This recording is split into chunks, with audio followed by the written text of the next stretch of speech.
today we have our good colleague and new colleague, Bumsoo Park, or more correctly in Korean, it would be Pak Bumsoo.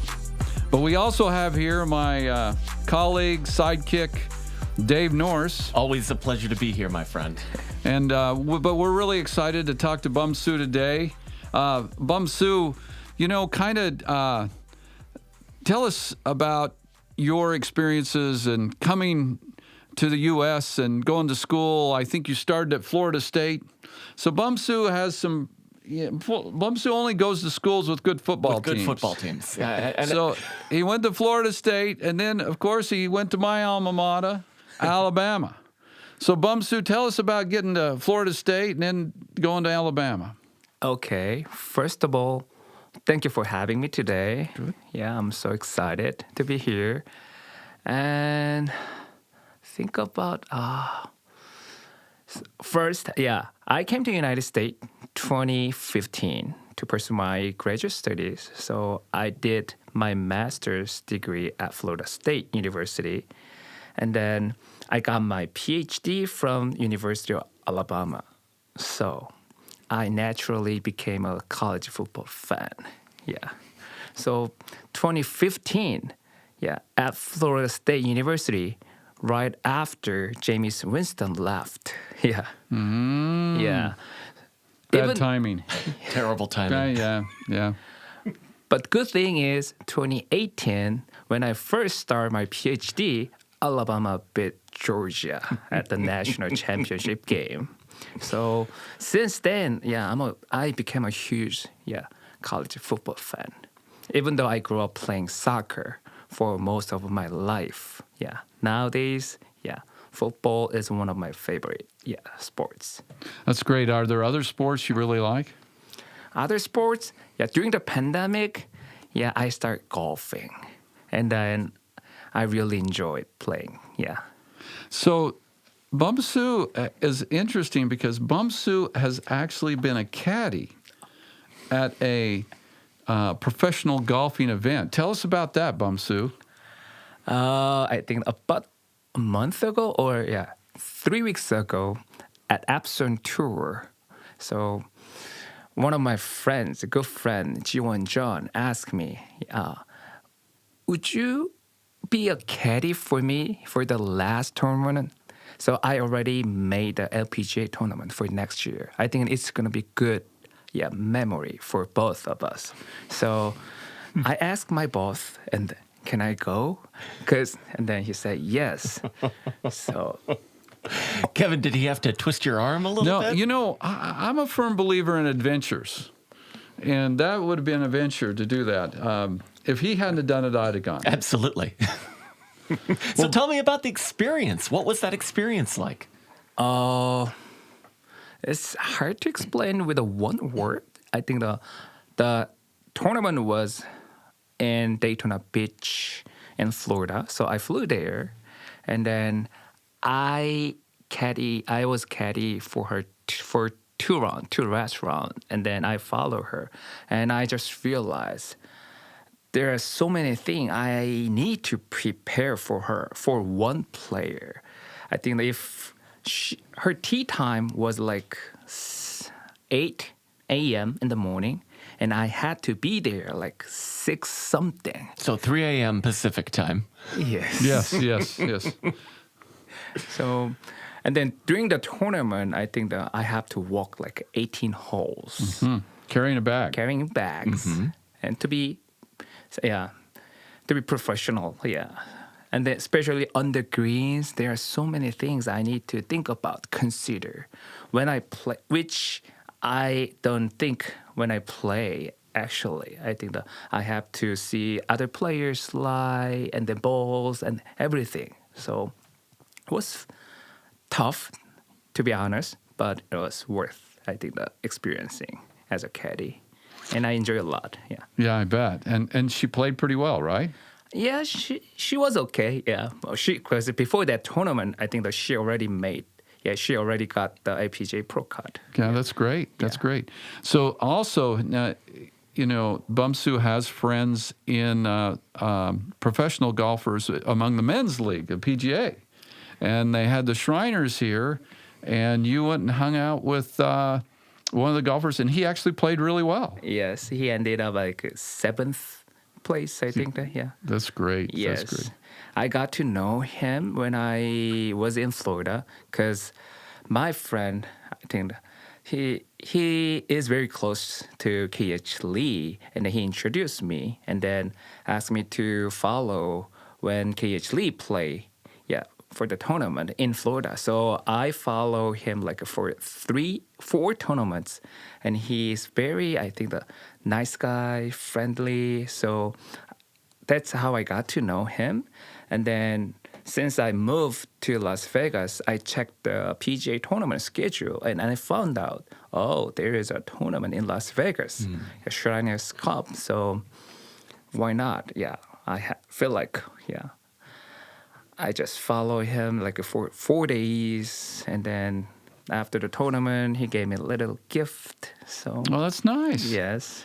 Well, see, the reason we're asking you all these questions, there's a reason. There is. Bumsoo's specialty, his research area, is sports. And, so tell us about how that came about. How did you all of a sudden become a sports scholar? Oh, yeah, that's a very good question. So, like you mentioned, I do sports research, not only because I'm a huge sports fan, but because sports means a lot to me and society. So, all my sports research stems from my personal experience and curiosity. So, and while I was in Korea, I experienced so many good sporting events, such as 2002 Korea and Japan World Cup. I truly experienced people get together, and then I enjoyed it. I see the true joy inside and outside the field and stadium. So that's the moment I want to study more about sports.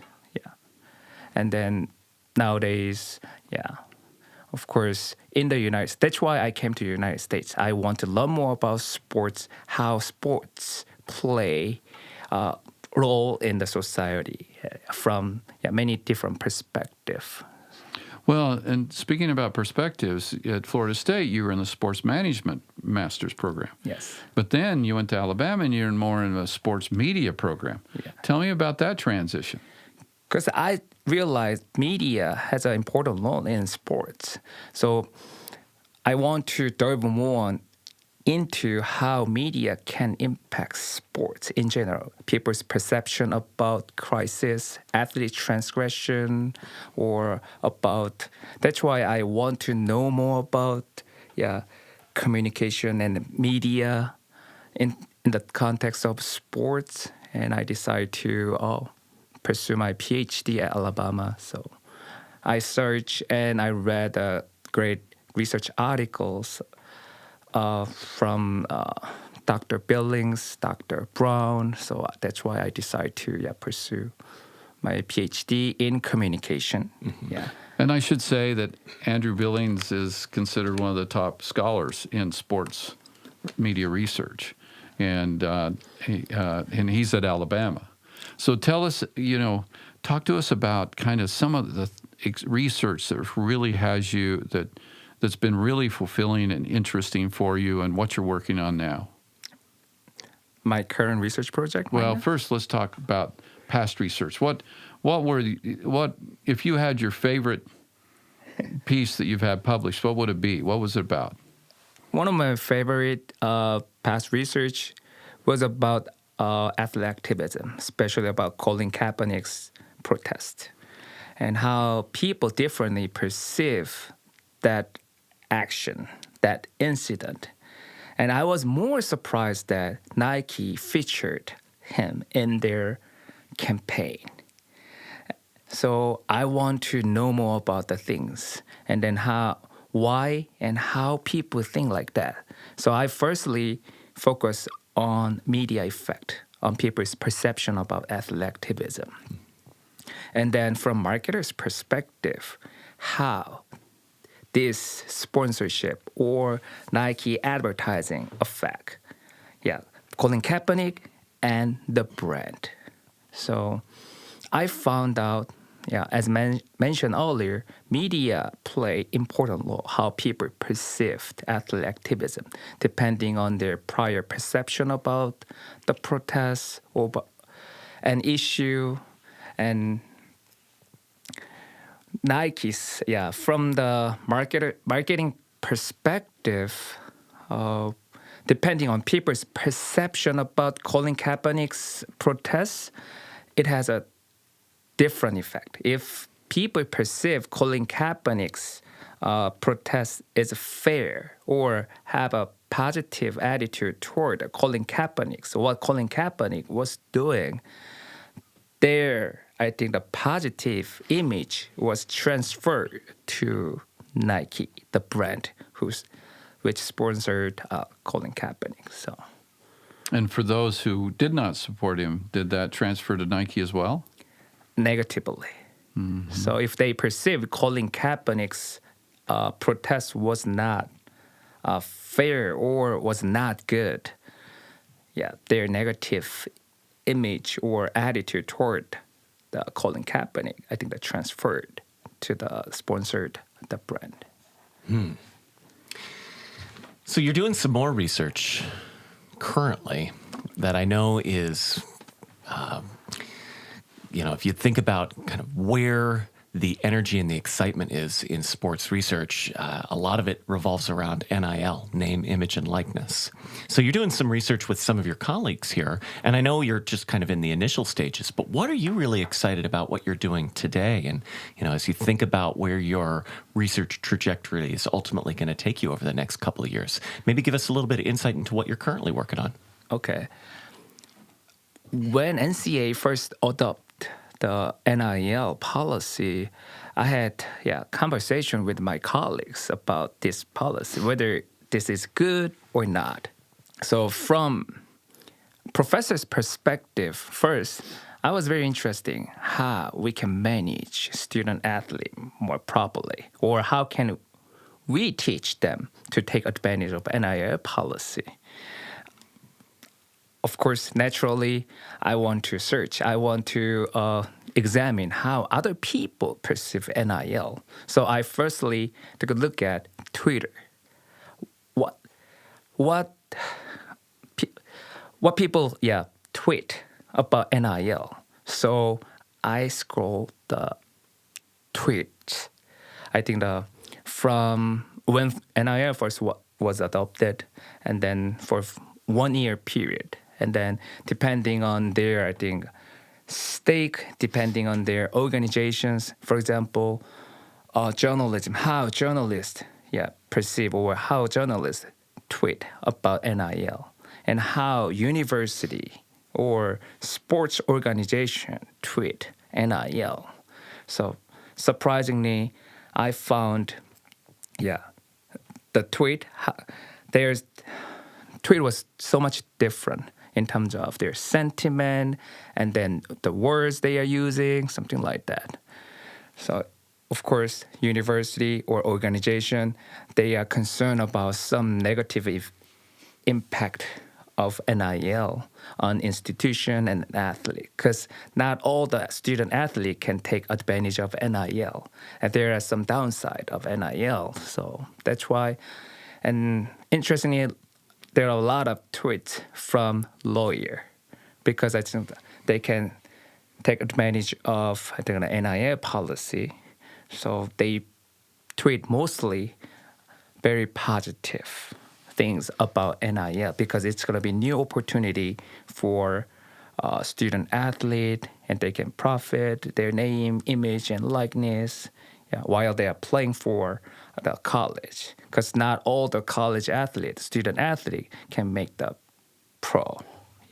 If you think about the energy and the interest in this, I mean, you're in the right place at the right time. Las Vegas is a growing sports hub in America.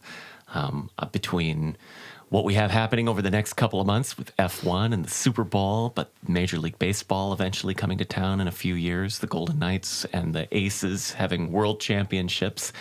It's a pretty exciting place. And I can understand from a sports researcher's perspective the allure, but maybe talk to us a little bit since you're relatively new to town, Bumsoo. What is it that drew you to UNLV specifically? Because of, I think, the university and the program, obviously. Because I want to, as a junior scholar and junior professor, I want to grow. I want to develop myself. At the same time, I want to contribute to the program and university. And I found out Las Vegas and UNLV is the perfect place for me to pursue my career and continue my career as a sports scholar. As you mentioned, there are a lot of sporting events around in town. So I want to examine more about sporting events, and then how university students can actually take advantage of that kind of sporting events. As a communication and media students, there are a lot of opportunities for them. So that's great. Well, tell us about what it was like growing up you grew up in Seoul, right? Tell us about, your growing up years and what was that like? And I know you went to a very good university there. You played soccer. Give us a taste of what it was like to grow up in Seoul, Korea. Seoul, Korea. Yeah. So I was born and raised in Seoul, Korea. Grew up in a big family. I have 3 older sisters, and I lived with my grandmother. So 7 family members, and then I grew up playing soccer there. And Seoul. Talking more about the Seoul. Seoul is very similar to Manhattan.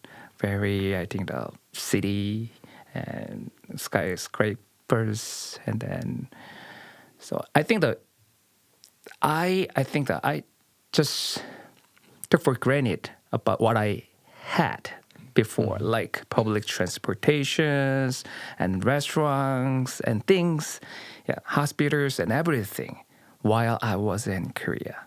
And as we talk about, the first city I landed in the United States was Tallahassee. Even though it's capital city of Florida, that kind of experience lower my expectation about the United States. Even worse, to pursue my PhD, I moved to Tuscaloosa, Alabama. I don't think... Not many people actually have been there before. And then I think I got used to that kind of college town because I play sports, and that's perfect. No traffic. I think I naturally, got used to these surroundings. So whenever I visit my family in South Korea, I feel like, I don't belong here anymore. Yes. Tell us a little bit about your teaching philosophy. Teaching philosophy. So in terms of teaching philosophy, so I try to become a professor who can be approachable. So based on my experience as a student, so of course there are some professors I admire. At the same time, there are some professors that I didn't like. So no, I can't imagine you not liking somebody, Bumsoo. So I try to input what works best for me when I was a student. That's what I'm trying to do. So try to approach my students, but still I have a very strict class policy at the same time. But personally, I want to become a very approachable professor. That's good. Yeah. Well, one of the things that attracted us to you was your ability to teach both in public relations and advertising and sports, to add that dimension. That's pretty unique. And because most of the time we think about sports journalism. Sure. And we're not thinking in terms of sports marketing, sports, public relations and stuff. Have you kind of felt like that this idea of strategic sports communication is kind of a great area to be in, but also a great area to teach? Yeah, that's a very good point. Yeah, great area to teach and develop. But that's something I'm very interested in, because based on my experience as a student, as a sports scholar, so I just realized why people strategically use as their endorsement or advertising. And athletes nowadays, they are involved so many different issues. How we can prepare things for them to manage the reputation, something like that. So based on my experience, for that class, strategic sports communication, I want to focus more on the cases first. Try to teach students. I think that they already know, but they haven't, learned, in the classroom. So how many sports advertisings in televisions? As you can assume, there are many, sports advertisings. And in the newspaper, how many, issues are related to sports, something like that. So based on, from the cases, I want to, analyze and then dive more into how sports and why sports are strategically, communicated and used. So we've talked a lot about what got you to UNLV, kind of your path from Seoul, South Korea, to Tallahassee, to Tuscaloosa, ultimately ending up here. We've talked about what you're interested in, where your research has brought you up to this point and kind of where you think you're going moving forward. We even talked a little bit about what it's like in the classroom with Professor Park.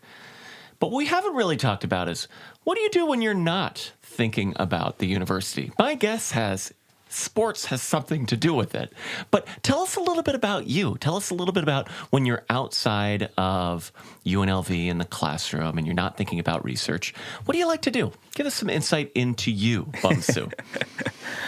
So I enjoy playing soccer, and there are a lot of sports complex in Las Vegas, surprisingly, even though it's a small city size-wise, but there are a lot of sports complex in town. So during my, the free time, I play soccer regularly, once a week. And also, there are a lot of great golf courses in Las Vegas. So also, I play golf. Once a week as well. So that's my So you play soccer, you play golf, you keep up with college football. Yes. Outside of the sports realm, I know you cook. You dabble in cooking every now and again. What do you like to cook? Me, honestly, I'm not a good cook. First of all, but since I'm living on my own to survive, I have to cook and. I started cooking, since I moved to United States. I like steak, easy to cook, and so Easy to eat. Easy to eat, too. Yeah. Well, Bumsoo, if there's something that we should have asked you that we haven't asked you about in this interview, this podcast, what would it be? Maybe my winter plan. There we go. Okay. So, my winter plan, I haven't decided yet what to do and where to go yet, since I have many friends around the United States. So, my plan is visiting my friend in different states. Florida, Massachusetts, Texas, yes. Okay. Yeah. Well, and in the winter, you'll kind of hit all of the various ecosystems with various weather. Go from sunny Florida to chilly Massachusetts to somewhere in between in Texas. It's kind of cool that you got friends all over the place. Well, thanks for joining us. Bumsoo. It was a real pleasure getting to know you and kind of learning a little bit about your history. And I'm looking forward to continuing this conversation as you do some more of this really interesting research, Bumsoo. Exactly. Thank you so much, my friend. Thank you so much for having me. Thanks, Bumsoo.